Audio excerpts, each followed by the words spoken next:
Hi friends, இன்றைக்கி நம்ம பார்த்துக்கிட்டு இருக்க இந்த பில்டிங் எங்கே இருக்குது அப்படின்னா, மதுரை டு கொல்லம் ரோட்டில் இருக்கிற ஒரு ஆண்டாள் கோயிலுக்கு சொந்தமான பில்டிங். இது வந்து மதுரையில் இருக்கிற ஆண்டாள் கோயிலேருந்து இங்கே வரைக்கும், அதாவது மதுரை மீனாட்சி அம்மன் கோயிலேருந்து ஆண்டாள் கோயில் வரைக்கும் நிறைய இடத்துல வந்து திருமலை நாயக்கர் காலத்தில் கட்டப்பட்டது. அதுக்கப்புறம் வந்து பாண்டியர்கள் காலத்துலேயும் கட்டப்பட்ட நிறைய பில்டிங் இருக்குது. இதை இப்போ ஒரு தனியார் பகுதி வந்து யாரோ ஒருத்தர் வந்து சொந்தம் கொண்டாடி அது எல்லாத்தையுமே வந்து விளம்பரத்துக்கு விற்றுக்கிட்டு இருக்காங்க அப்படின்னு தான் உண்மை. இங்கே வந்து பார்த்திங்கன்னா அடுப்பெல்லாம் வச்சு இந்த இடத்த வந்து இது பண்ணியிருக்காங்க அப்படின்றதும் உண்மை தான். ஸோ அதுக்கடுத்து இப்போ இதை வந்து யாரும் மெயின்டைன் பண்ணலை. இப்போது வரைக்கும் நல்லா இருக்குது. ஒரு சில இது வந்து மட்டும்தான் டேமேஜ் ஆகிருக்கு. இப்போ இறங்கி இதை வந்து காப்பாற்ற நினச்சாலும் காப்பாற்றலாம். மேலே இருக்க கல் விழுந்திருக்கு, இவ்வளோ பெரிய புத்து வளர்ந்துருக்கு. ஆனால் ஆண்டாள் கோயிலுக்கு சொந்தமான இந்த ஒரு பில்டிங் வந்து இப்போயும் வந்து பாதுகாப்பாக இது பண்ணலாம்.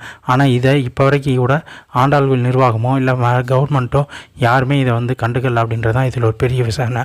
அது மட்டும் இல்லாமல் இந்த பில்டிங் மேலே எழுதப்பட்டிருக்க இந்த விளம்பரம் வந்து ரொம்ப நாளாக வந்து இந்த விளம்பரம் வந்து யூஸ் பண்ணிகிட்டு இருக்காங்க.